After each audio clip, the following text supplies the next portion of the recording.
Oke, bismillahirrahmanirrahim. Assalamualaikum warahmatullahi wabarakatuh. Kami dari kelompok 6 beranggotakan 3 orang. Yang pertama saya sendiri Ade Nandar, kemudian Sabrina Nur Salsabila, yang ketiga Intan Nur Fauzia. Kami di sini diberikan tugas untuk menjelaskan tentang visi dan misi keluarga, tanggung jawab suami, istri, dan orang tua. Oke, kita lihat di slide. Visi dan misi keluarga.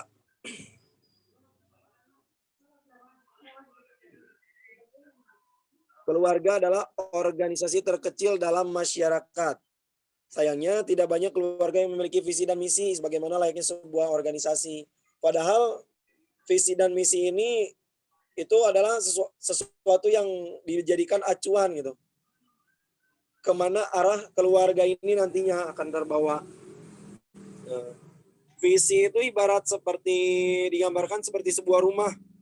Dari visi dan misi itu bisa menentukan kualitas bahan yang dibutuhkan, kekuatan fondasinya yang semesti dibangun gimana,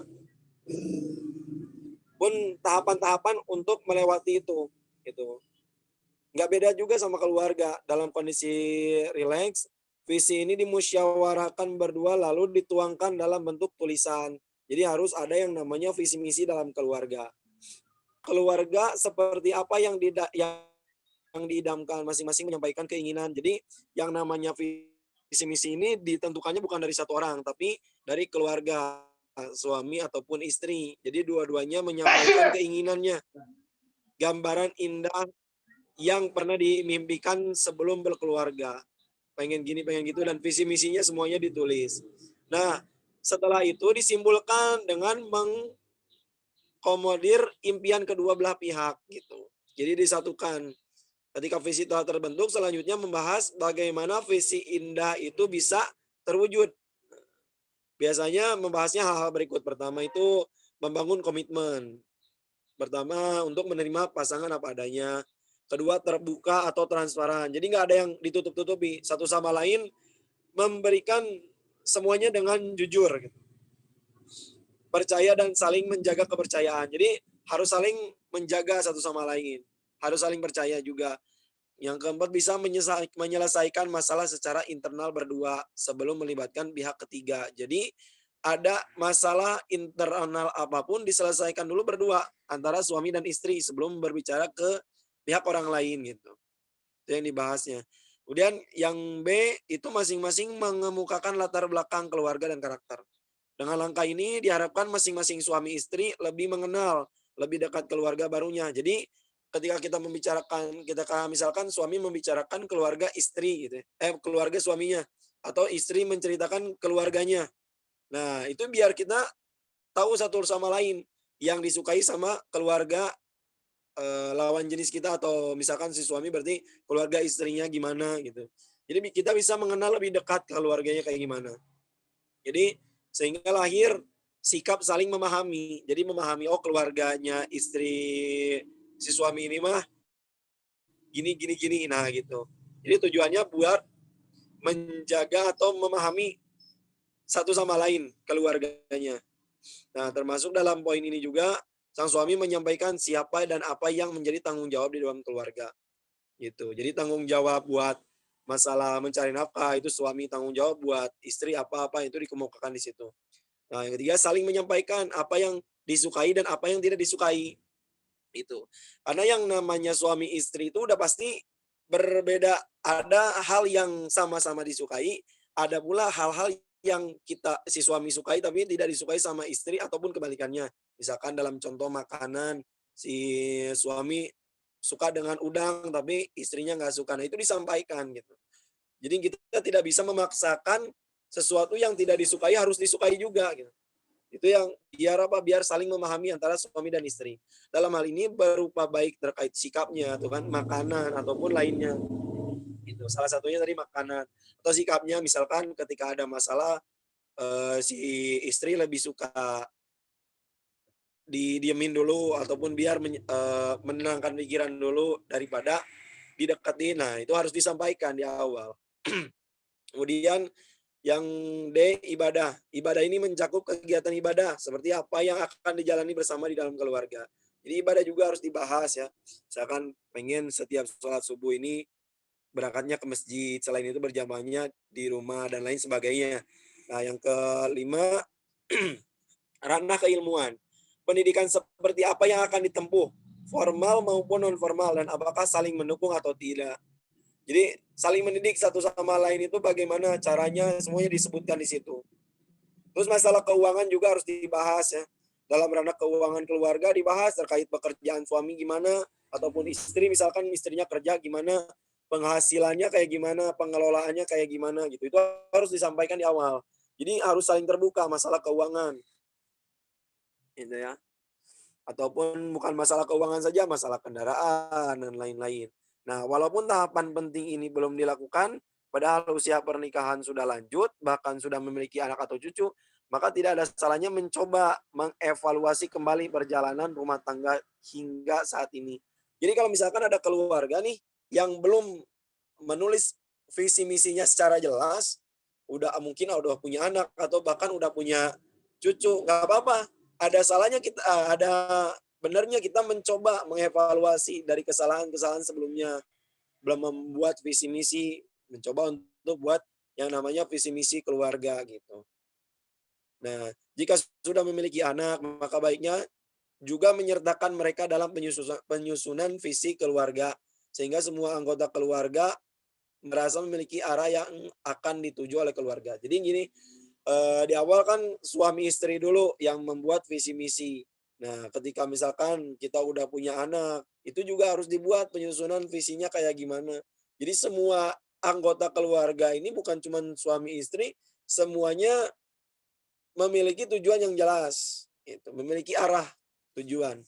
Nah, selain itu seorang suami dan istri perlu menyamakan persepsi tentang pola asuh yang akan diterapkan untuk anak-anak. Jadi harus saling menyamakan persepsi, jangan sampai salah dalam mendidik. Orang tua mendidiknya, yang si suami mendidiknya beda dengan pendidikan istrinya, itu nggak boleh. Jadi harus sama tujuannya kayak gimana. Mungkin ketika ada masalah, sikap yang istri gimana gimana ke anaknya, yang suami gimana ke anaknya, bagi dua gitu. Yang pertama sebagai yang menenangkan, atau yang pertama sebagai yang mengevaluasi gitu. Jadi harus saling apa ya, menjelaskan satu sama lain, gimana tujuannya, gimana cara mengasuh anak dan lain-lain, gitu. Pendidikan anak juga baik formal maupun non formal, pembiasaan ibadah, pendidikan agama pun harus mendapatkan perhatian dalam penyusunan visi dan misi keluarga, gitu. Jadi bukan cuman mendidik di rumah saja, tapi bagaimana tentang ibadahnya, tentang pendidikan agamanya, ataupun pendidikan di luar, di sekolah. Itu semuanya harus ada visi misinya. Itu agar apa? Agar benar-benar tahu seberapa kesesuaian visi dengan kemampuan, seberapa pencapaian telah diraih, dan barangkali ada perlu diubah karena tidak sesuai dengan minat atau bakat anaknya misalnya. Gitu. Jadi ketika kita coba nih pengen si anak kita ini bisa kayak gini, ternyata setelah dicoba berjangka waktu belum sesuai, atau karena mungkin bakatnya memang nggak bisa di situ gitu. Ya akhirnya mengganti visi misi. Jadi itu tujuannya ada visi misi. Nah, Nah, intinya dengan memiliki visi tertulis, memiliki acuan untuk membawa keluarga kita ke masa yang akan datang, bahkan di dalam Islam itu sendiri. Jadi ditulis visi dan misi kita itu ditulis. Pertama buat mengingatkan juga gitu kan, karena nggak mungkin ya selalu hafal, makanya harus ditulis gitu. Nah, visi dan misi dalam keluarga harus terbawa sampai menuju akhirat itu dalam Islam ya. Visi dan misi keluarga itu harus terbawa sampai menuju akhirat. Jadi bukan cuma buat kehidupan dunia saja yang dikejar dalam visi misinya, tapi dikejar juga untuk menuju ke akhiratnya. Jadi diseimbangkan gitu. Oke. Yang kedua yang akan saya bahas yaitu tentang tanggung jawab suami. Tanggung jawab suami yang pertama itu memberi nafkah tentunya. Dalam buku syariat Islam pun, kata nafkah mempunyai makna segala biaya hidup merupakan hak istri dan anak-anak dalam hal makanan, pakaian, atau tempat kediaman atau rumah gitu ya. Serta beberapa kebutuhan pokok lainnya, Bahkan sekalipun si istri itu seorang yang kaya atau punya penghasilan, dapat disimpulkan bahwa kewajiban seseorang untuk mengeluarkan nafkah kepada siapa yang berhak menerimanya seperti suami. Suami berhak untuk memberi nafkah kepada istrinya, anak-anaknya, bahkan nafkah yang utama diberi itu bertujuan untuk memenuhi kebutuhan pokok kehidupan. Ya seperti tadi makanan, pakaian, tempat tinggal dan lain-lain. Nah, selain itu juga ada nafkah, bisa nafkah batin juga. Jadi bukan cuma harta, batin juga. Kemudian yang kedua, tanggung jawab suami yaitu menjaga keluarga. Baik istri maupun suami sama-sama mempunyai peran penting. Keduanya adalah roda yang membuat kendaraan yang bernama rumah tangga bekerja dengan baik. Gitu. Jadi duanya memiliki hal penting, memiliki kedudukan apa? Kenapa? Mempunyai peran yang lebih besar untuk menjaga keluarga dalam pandangan Islam. Jadi yang harus selalu menjaga keluarganya yang paling besar perannya itu yaitu suami gitu. Mengenai peran dan tugas suami dalam Islam. Dalam Al-Qur'an pun disebutkan kalau Allah fil Qur'anil Karim ya, dalam arti kaum laki-laki itu adalah pemimpin bagi kaum. Oleh karena itu Allah telah melebihkan sebagian mereka atau laki-laki atau sebagian yang lain perempuan sebagian dari harta mereka. Sebab itu maka perempuan yang soleha ialah yang taat kepada Allah lagi memelihara diri ketika suaminya tidak ada. Oleh karena Allah telah memelihara mereka. Gitu. Oke, yang ketiga yaitu suami harus mencintai istrinya dengan baik ya. Itu udah pasti ya. Tugas suami menurut Islam yang selanjutnya adalah suami harus mencintai istri dengan baik. Seorang suami harus memahami bahwa istri yang dinikahinya ini memiliki hak, keinginan, kesempatan, memiliki hasrat untuk menjadi lebih baik dengan caranya sendiri. Jadi jangan seorang suami mentang-mentang dia seorang pemimpin keluarga, apa yang dia arahkan harus selalu dilakukan sama istri atau harus menuruti semua keinginan suami. Karena istri juga memiliki hak berpendapat, memiliki keinginan, memiliki kesempatan, ingin menyampaikan pendapat. Nah, itu harus diberikan kesempatan gitu. Jadi kalau misalkan kita terlalu menyuruh istri dan lain-lain, semuanya yang kita pikirkan harus diikutin oleh istri misalkan ya, yang dipikirkan oleh suami, itu samanya seperti ke pekerja rumah tangga gitu.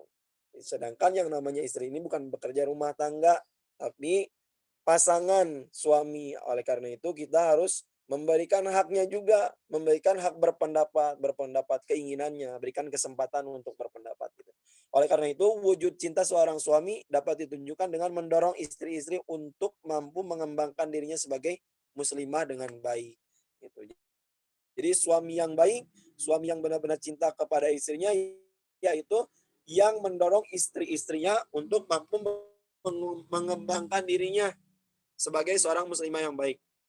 Kemudian tanggung jawab yang keempat itu membesarkan anak-anak. Dalam Islam tugas suami lebih besar dari itu. Suami harus bisa memastikan anak-anak dan istrinya tercukupi nafkah lahir dan batinnya. Jadi bukan cuma tanggung jawab dalam pendidikan, tapi nafkah lahir dan batin pun itu merupakan tanggung jawab, tugas dan tanggung jawab suami gitu. Jadi sangat tidak masuk akal hanya seorang ibu yang lelah mengasuh anak dan mengurus rumah tangga ya tanpa mendapat bantuan dari istrinya.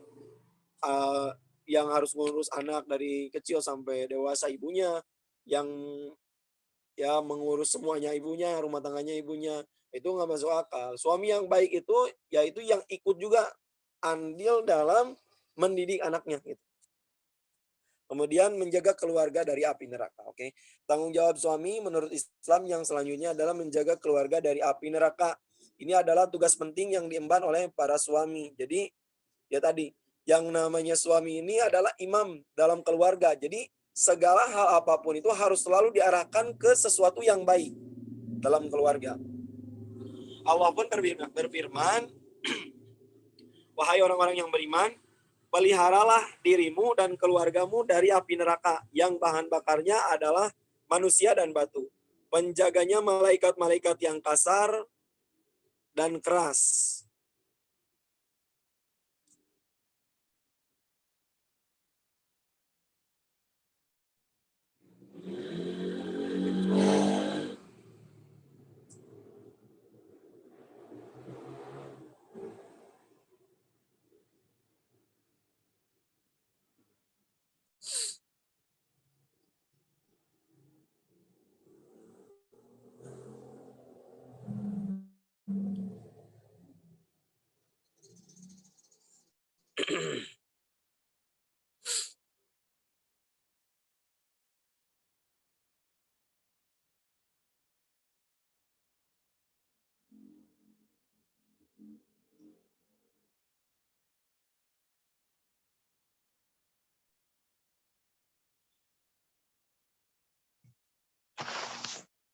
Ya, bismillahirrahmanirrahim.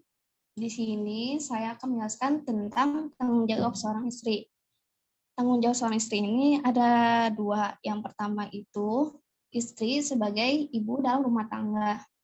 Nah, kenapa sih ibu dalam rumah tangga itu sangat penting? Karena ibu itu biasanya identik dengan pendidikan anak. Karena pada dasarnya pengaruh pendidikan seorang ibu itu jauh lebih besar dibandingkan yang lain, walaupun tentunya keikutsertaan Bapak tidak dapat diabaikan begitu saja. Nah, ibu di sini itu memainkan peran yang penting dalam mendidik anak-anak. Nah, maksudnya mendidik ini tuh dalam hal apa? Bisa aja dalam bentuk moral, fisik, jasmani, intelektual, maupun tentang sosial. Itulah kenapa makanya ada yang menulis Al-Ummu Madrasatul Ula, yang artinya ibu adalah madrasah pertama bagi anaknya. Yang kedua adalah menjaga harta, rumah, dan kehormatan suami. Kenapa seperti itu? Tanggung jawab istri dalam keluarga adalah menjaga harta, rumah, dan kehormatan suami. Ini juga sebuah prinsip yang bersifat fleksibel sesuai dengan pola yang berjalan dalam sebuah rumah tangga. Akan tetapi, pada umumnya, istri diserahi tugas untuk mengolah keuangan keluarga. Hal itu juga disebutkan dalam Imam Al-Ghazali yang artinya yang disebutkan di luar uang untuk kepentingan keluarga, suami juga diwajibkan memberi uang kepada istri sebagai gaji. Karena telah menjaga rumah dan mengasuh anak dalam kasus istri yang tidak bekerja dan memilih untuk tinggal di rumah. Sekian dari saya. Selanjutnya tentang tanggung jawab orang tua akan dijelaskan oleh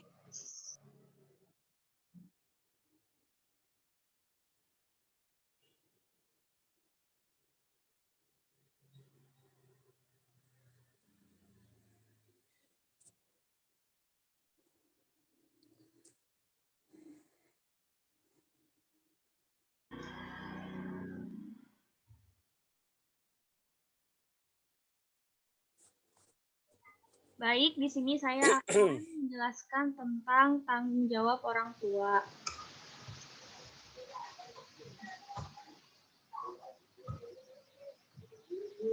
Yang pertama itu, orang tua mendidik anak.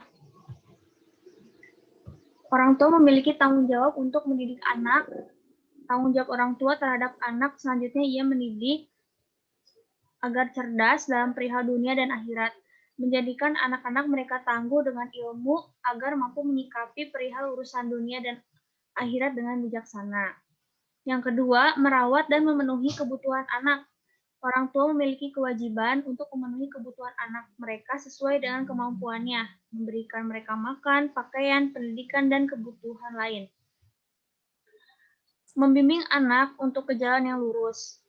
Membimbing keluarga dan anak ke jalan yang lurus, yakni jalan yang sesuai dengan ajaran Islam, merupakan salah satu tanggung jawab orang tua yang patut diperhatikan.